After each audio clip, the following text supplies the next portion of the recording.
simple. Theatre Mask, it's the current version, it's on the website now, I guess, but that's how it started. The very first meeting, held the 9th of April 1973. Notable names in there. The first committee that was formed, and formation of the new society.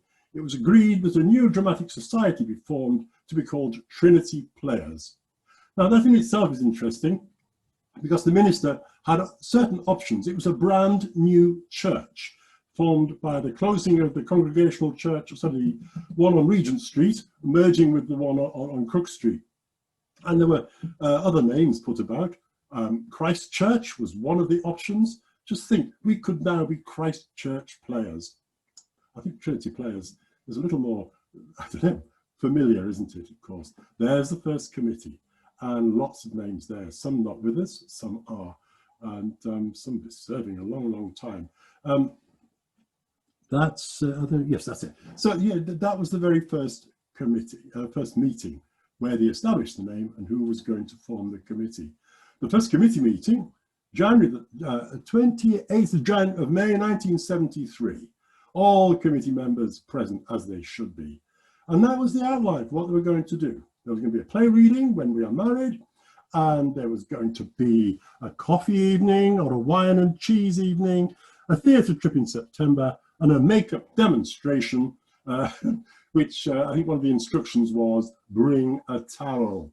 Yes, I think it was given by Bilmos at his house. So that was the start. So, how did we get to Boing Boing? Well, that's an interesting poster. That's the draft poster for the very first production. And this formerly Farrar Street Players. The minister at the time did not want any connection with Farrar Street Congregational Church. It was a new name, a new church, and he wanted this to go forward. And despite a little discussion, they said you can only use this line once only in your first play. From then on, it was Trinity Players. And Farrar Street, still called Farrar Street. I used to work with a woman, school secretary, Elsie, and she always, when I started doing this stuff in the 90s, she says, what's Farrar Street doing? And it was known throughout the borough as Farrar Street.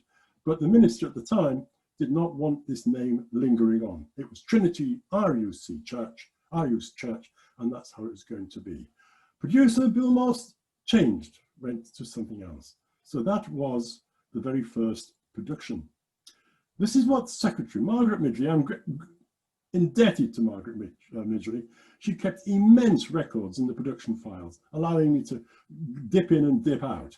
And this was how we got customers to buy tickets. We wrote a letter. Remember letters? Yes. The dates, and you replied with an order form. No internet, no emails, nothing, no telephones. And there's Margaret Midgley's address. And I mean, when I started at Trinity Players in the 90s, this was still the system then. So that's how we got some of the publicity.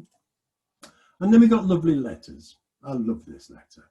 Dear Mrs. Midgley, many thanks for the letter informing me of your visit, your imminent production of Trinity Players. I shall be most certainly come one of the nights, or in the meantime I shall see a few of my friends and bring a few along too.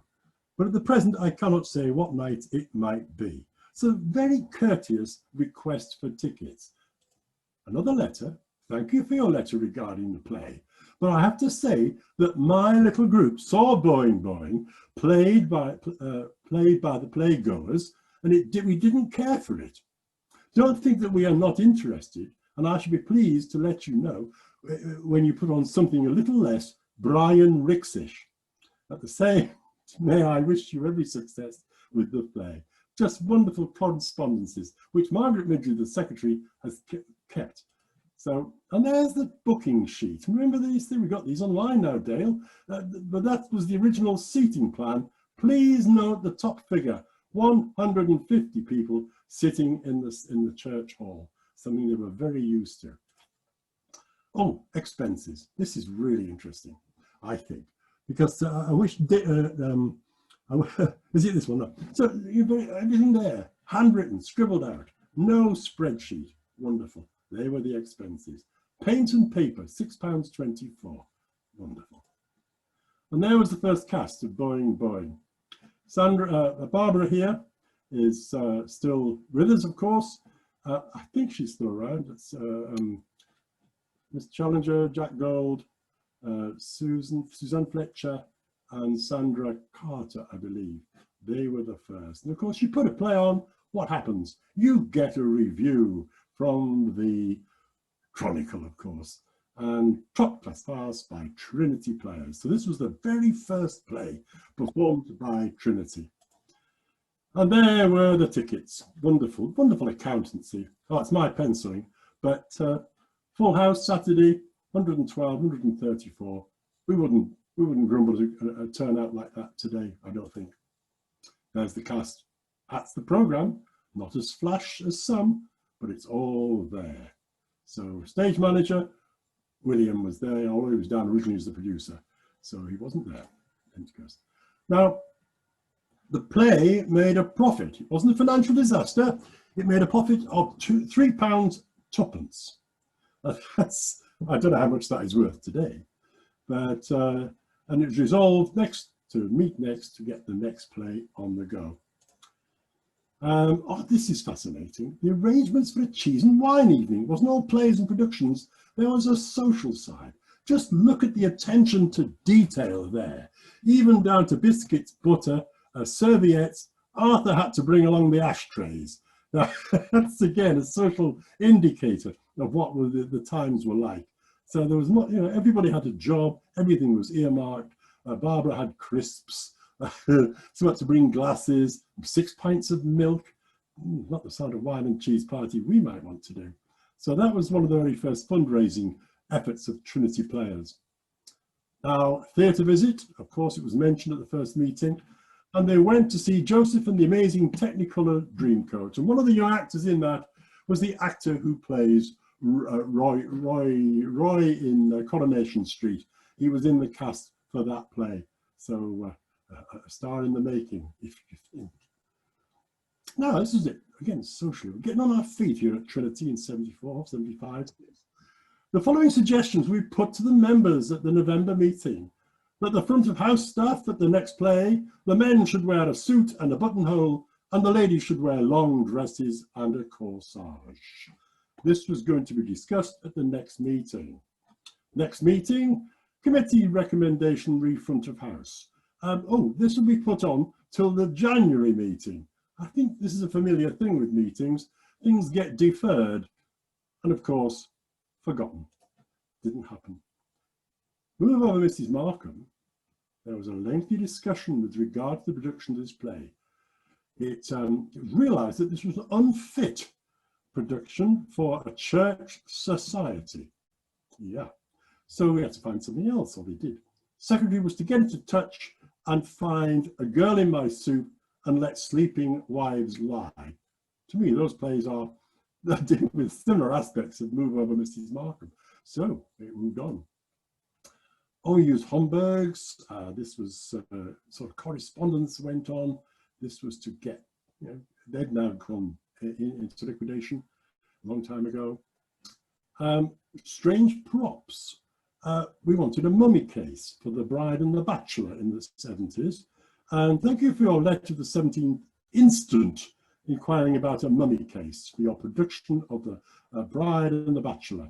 We had not got such a prop, but we do have a lidless coffin used in Dracula, which, if done up, may serve the purpose. It's just wonderful, wonderful stuff. And this production files are just full of all this material, saved by Margaret Midgley, who was the secretary for several years during the 70s. Request for publications of posters and tickets. Seating plan, once again, that's what it started with. And a request for sound effects. Now, how difficult is it today to get sound effects, Jim? I would be grateful if you'd send me one of the following records. There's a catalogue full of records. That was sort of the play, Bride and the Bachelor. That is Strike Happy. These are all plays from the very first 70s plays, and always accompanied by good reviews. This one by John Kelly. I don't know what happened to him, but there he is, reviewing plays. Good reviews in the 70s. Clearly, clear, getting on, friends and neighbours, getting some of these faces. There's Barbara, still there. Hobson's Choice. There's another. There's Bill Moss, Willie Mossop, and one or two other people. Barbara again. Oh, yeah, this chap's interesting. And the Hobson's Choice expenses. Again, if Neil was here, I think the timber one, £3 and twopence for wood. Yeah, wouldn't buy him anything these days. Our stage manager, but wonderful things, wonderful things. So I've got to stop the share there. That is a quick resume of the background to the history. And of course, like all histories, it doesn't end there. There's lots and lots of little details that we could go into. Now, I'm just going to stop there unless there's people missed the bit. I don't know. But thank you for listening. And I think you need just to unmute, don't you? If that's okay. So if you have got any questions or anybody wants to chip in or comment about something I have enabled, you can just unmute yourself and pipe in. I'm sure that Bob will have something to ask. But if not, then may I add just one thing? Can I just add one more thing? Yeah. I didn't talk too much about the early history, and this is a fascinating thing for me. In the 1930s, we did a series. Must have written every play we produced as Farrar Street Players was by a woman called Eleanor Reynolds. Now, Eleanor Reynolds was written about a dozen or more titles. Now, I cannot find anything beyond other groups. She was immensely popular with church groups, ladies groups, as things. Stocksbridge Theatre did them in the 30s. Eleanor Reynolds, she did the very first play, which we produced as Farrar Street Players in 1932, Custard and Rhubarb in Paris. Wonderful title. But our group weren't the first to do it in 1932. She wrote dozens, and there's no source material out there. She was not published, yet her work was of amateur groups in the 30s in Yorkshire dialect plays. I'd love to find out more about her, if nothing else. Now I will shut up for a little while. All right, thanks, Phil. That was really interesting. Thank you. So if anybody wants to see a little bit more, maybe Phil to go into any more detail on a certain part or whatever, just pipe up. I was interested then, Phil, when you mentioned that lady who wrote all those plays. You did mention it, I think, but they were Yorkshire dialect ones, weren't they? Oh, yes. They'd have been lovely to see written down. Yeah, I mean, I did ask Bill Moss, I think, a few years ago when I started this. And I said, you know, your uncle or your dad must have had copies of these. He said, yeah, I do remember seeing typescript copies around in the house, but he said, I don't know where they might be. And it's certainly none of them are in his memory box, which ended up in the Trinity now. He's fascinating. I mean, I found stuff from Todmorden, Shipley, Halifax Courier, Sheffield, the Yorkshire Post, all carrying articles about this woman's plays in local groups. So it's given me an avenue to go down that I could perhaps research these church groups that were, and they might have something lying around, you don't know. But I'm curious. I'd love to get my hands on a copy, not to perform, but just to read.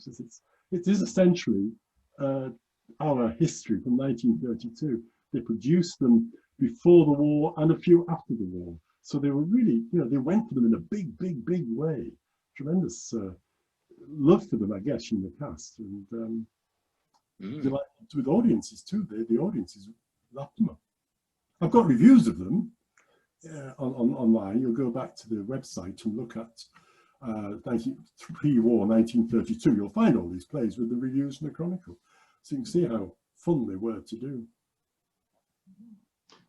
I think one bit you made a reference to as well, because Phil's produced a file as well with lots of documents in that I know the committee know about, and Ruth and I have had a look at with a lot of the background in it, which is you can spend a few hours just going through them. The sort of things you saw on the website is put together in a printed file if you prefer that. Yeah, originally it was going to be a written document, but since Dale set the website up, we've just transferred it all to the website and produced a written hard copy as well. I think the bit that fascinated me in that reading, you made reference to it. By the way, everyone else doesn't seem to be unmuted. The bit that I liked was the bit they tried to form this youth group, didn't they? Yeah. But it fell at the multiple hurdles that the church seemed to put in the way. Yeah, just go and read it. It is a story. Essentially, the church wanted a youth theatre. There were other groups going on in the church at the time. There was a youth theatre. There was an under-30s group, which I'm still researching, in the 50s. Len Padgett was part of that. And it was this youth theatre. They said, well, will the Trinity Players help? It wasn't Trinity then, of course. Will the Farrar Street Players help set the youth theatre up? And all the documents are there on the website. Their letters and communication, even communication with Walt Disney's empire in America, performance rights for songs. They wanted to do a magical musical thing with Disney. They did Wizard of Oz. They did Joseph. Huge productions by any standard of youth theatre. And then the church said, well, let's take over now. Thank you very much. We'll do it our way. Nothing. Yeah. Wonderful story. The youth involved with it included such youths as Karen Slater, didn't it? And David Cooper and people like that. And Simon Anderson. wasn't it? Joanne Fletcher, the Egyptologist. So her parents were involved with Farrar Street and Trinity as well. So. Phil, can I just ask, in the gallery, are all the pictures labelled with names? Because I would have thought that there's some people like Barbara I would recognise, but lots of other people that might still be around, I wouldn't have a clue who they are. I agree. And it is, I mean, where there is a photograph on the chronology, there will be a photograph. That's the only way. I mean, this is the problem, because I'll show you a photograph now. I don't know if it can be seen by all of you. Yeah. I have no idea. Oh, that one is Wild Goose Chase. I know that from the cast numbers.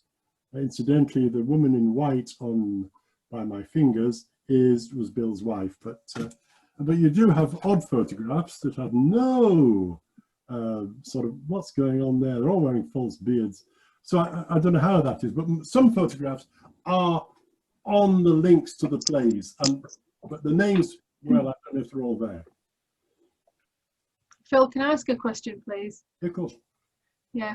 Are any of the programs available to sort of download, the old programs? And they are. They're all scanned and they're all on the website that are available. Again, I'm grateful to Barbara Spence, Barbara Jenkinson, Barbara, whatever she is now. Parkinson, yeah. Parkinson, yeah. I've known her in 3 times. No, but you can probably print them off. Yes. Yeah. Great, thank you. Thanks. I've never tried.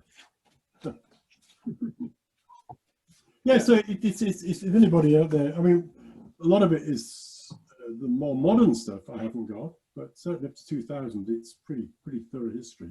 And I don't think there's anything more out there because the people sadly have moved on in a physical way, not just geographically. So there may be some stuff out there, but I've got all the boxes. I mean, the production files are, but I would like to do more of it for the photographs. And what I would really like to do is digitize the whole of these production files, some of which you've seen tonight, because paper doesn't last, and I've got time. So just that's a sort of link. In the more modern stuff, Phil, have you got loads of stuff? Because obviously people from the last 10, 20 years have taken photos, etc., etc. Yeah. I mean, some more would be great. I've got odd bits, but we must have more photographs because of what we do, how we take photographs these days. And the programs, because they're new, must be there. But I mean, Barbara was, just seeing something out of the corner of my eye just now. But anything that comes out, I will scan it and we can add it to the website. Sure, yeah. So, look, while we're on. This is a poster. We don't do posters this size. Where would that poster appear? Do it again. It's a funny shape. It's a funny size. It might be car window. Not a car window. Bus window. Yes. Oh yeah. And that was from when way back. Yeah, sorry, I just saw it bright enough to see after all. It's in Daybro Orange. What year was that, Phil? That Oh, we left see how they run? What year was that? it doesn't say on the poster. Hmm. Yeah, Yorkshire Traction Travel. Oh. It's probably it's possibly 70s. Yeah, 70s. Phil, may I ask you something, Phil? Yes, Paul. Yeah, when we are married for the 108th time recently, you prepared some rather lovely sort of montage posters. Yes. And I wonder if it would be possible to recreate that occasionally for various plays or seasons, so that we have something to put up in the hall for our audience to browse at. Yes. When they are trying to dodge the people collecting cups and things from the hall. I thought they were absolutely fantastic and so informative and so beautifully done.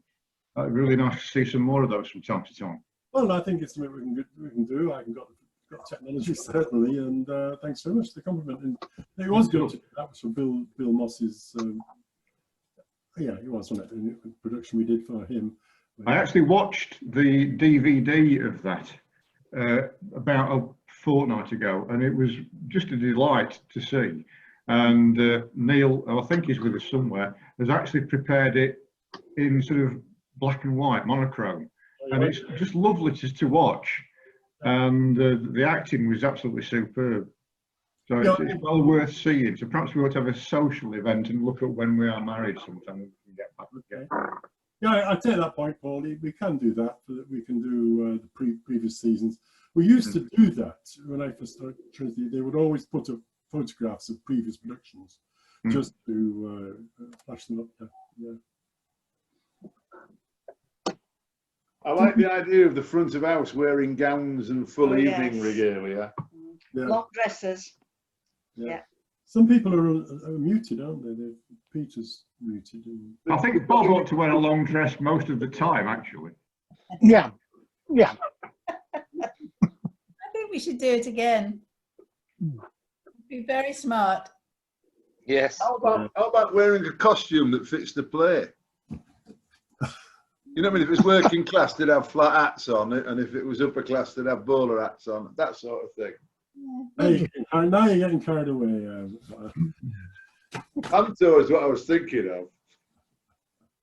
Okay. I think smart suits and long dresses for women, I think that would be really lovely. It would make it very special, really special event.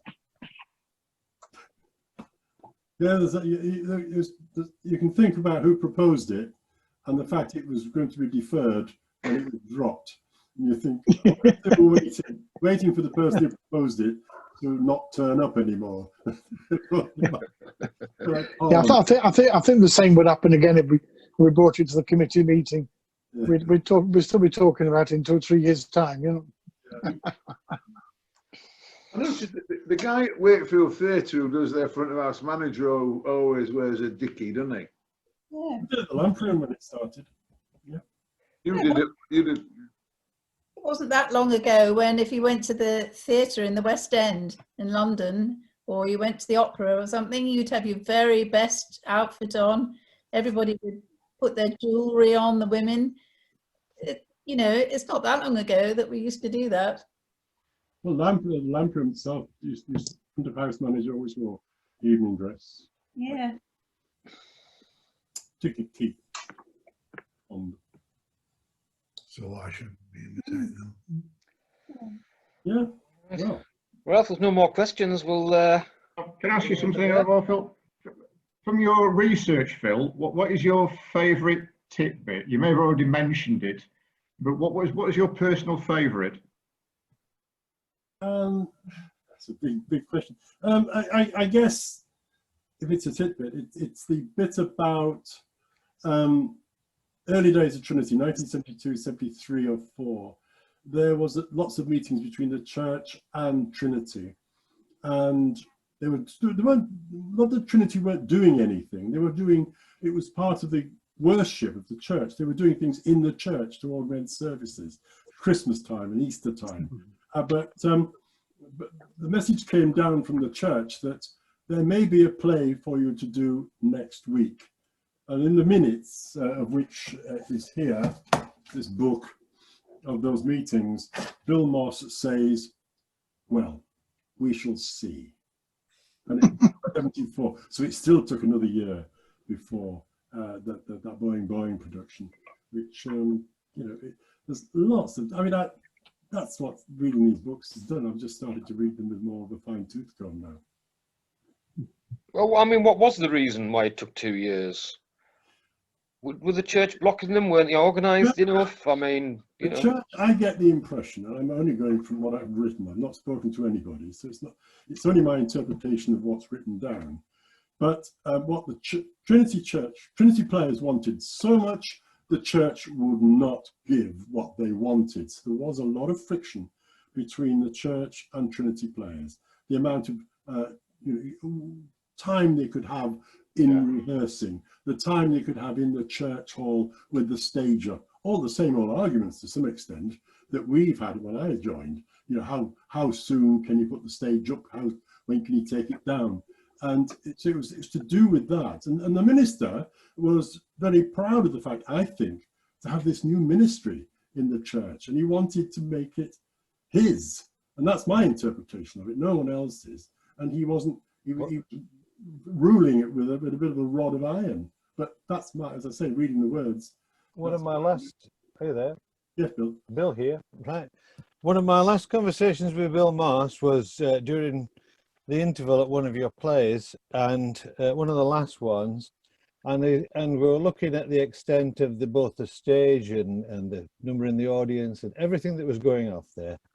And he says, the nose kid, the nose kid, he says, we wanted to buy this. Right. He says, and we had the money and we had the resources. So when you look at your balance sheet, if there's anything there at all, Phil, I'd be interested to know what Bill Moss thought was a suitable amount. He says, because, you know, they weren't using this end, and he says some of those people, those leaders of the church, didn't like the fact that we were making more use of that hall than they were, and the people who were there, which is kind of reflected now at the particular time.